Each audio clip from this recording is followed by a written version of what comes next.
안녕하세요. 작가 소재원입니다. 제 얼굴이 조금 초췌하죠? 왜냐면 제가 교통사고를 당했거든요. 그래서 제가 응급실 뺑뺑이 의료 대란을 직접 겪었습니다. 이건 응급실 뺑뺑이라고 하면 안 될까요? 저는 구급차에서 대기하고 있었거든요.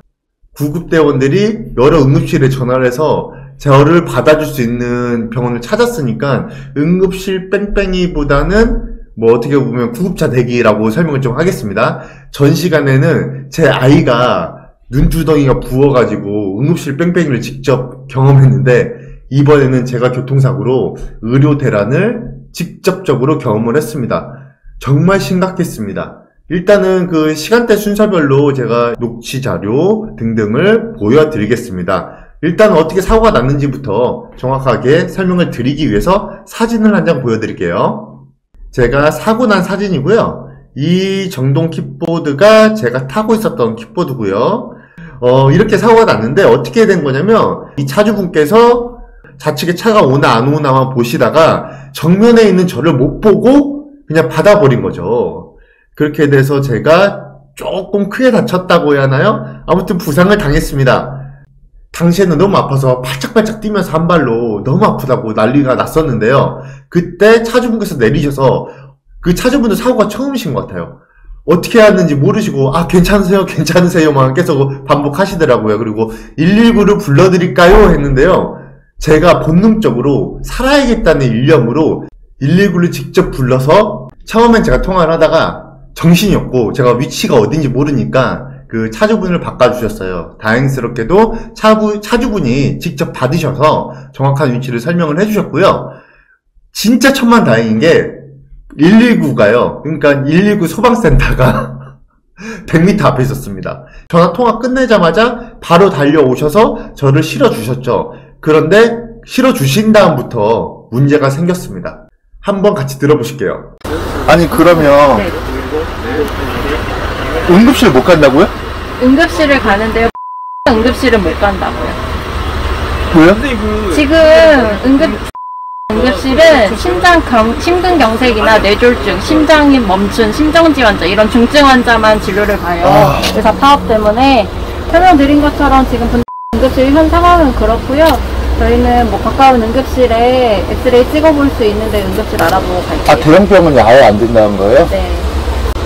그럼 그걸 일단 병원 알아보시는 거죠? 네. 병원 알아봐야 돼도? 요즘에 우리가 갈 수가 없어요. 힘들어요, 요즘 병원이.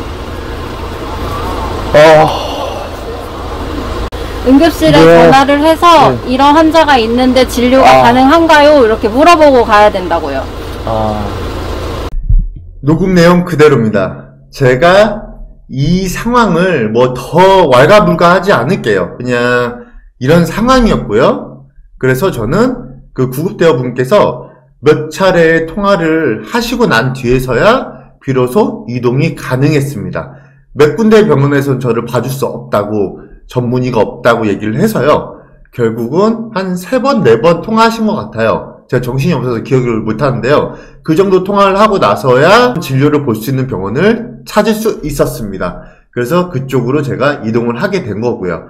그러면 이런 사고를 당하고 차주분에게 화를 냈느냐? 저도 솔직히 화를 내고 싶었어요. 똑바로 보세요! 이렇게 소리를 치려고 했는데요. 그 순간 차주분의 차를 보고 저는 차마 화를 내지 못했습니다. 화를 내지 못한 이유, 바로 제 아내와의 통화에서 알려드리도록 하겠습니다. 바로 보여드리겠습니다.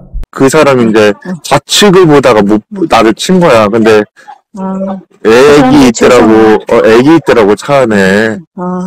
근데 그래서 뭐라고 어떻게 하냐 그러면 애가 그거 다 보잖아.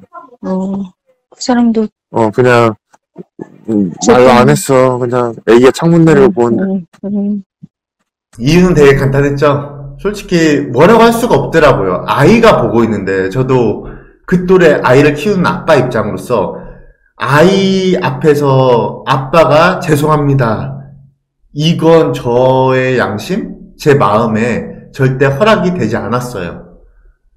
아이가 바라본 아빠는 듬직하고 큰 나무와 같다고 생각을 해야 돼서 저도 모르게 그 아픈 와중에도 그 아이에게 웃어주고 있더라고요. 근데 그게 맞다고 생각을 했습니다. 그렇게 해야 된다고 생각을 했어요. 아이들의 동심과 아이들의 순수성이 무너져 내리고 슬픔을 줄 수는 없었어요. 그게 저의 원칙이었고요. 여러분, 여기까지 한번 보셨는데 어떠셨나요? 제 아이에 이어서 저까지 이렇게 사고를 당하고 이런 일을 겪다 보니까 정말 그 우리나라 의료 시스템이 지금 완전히 붕괴가 돼 있다라는 걸 느낄 수가 있었습니다. 그리고 현장에 계신 분들 얘기를 들어봤잖아요. 제가 구급대원들하고도 직접 마주하고 이렇게 대화를 나눠보고 그 경찰분하고도 대화를 나눠보니까 그분들의 노고도 이만저만이 아니시더라고요. 그래서 제가 감히 사회적인 대타협을 정부와 의료계가 이뤘으면 하는 바람을 이렇게 전해보고 싶었습니다. 뭐 의사 선생님들도 분명히 노고가 크시겠죠. 그리고 생각하신 부분들이 있으시겠죠. 그리고 정부 역시도 그렇다고 생각을 해요. 하지만 조금만 양보를 해서 우리 국민들이 생명에는 지장이 없도록 치료는 제때 받을 수 있는 그런 의료 시스템이 마련되기를 기원해 봅니다. 예전에는 정말 우리 대한민국의 의료 시스템 자랑스러웠잖아요. 그 자랑스러운 의료 시스템을 다시 한번 경험하고 싶습니다. 여러분, 이 정도만 할게요. 제가 긴 얘기하면은 이게 또 정치 싸움이 되고요. 또 뭐 누굴 욕하네, 누굴 하네 이렇게 되니까 제가 겪은 것까지만 얘기를 드리도록 하겠습니다.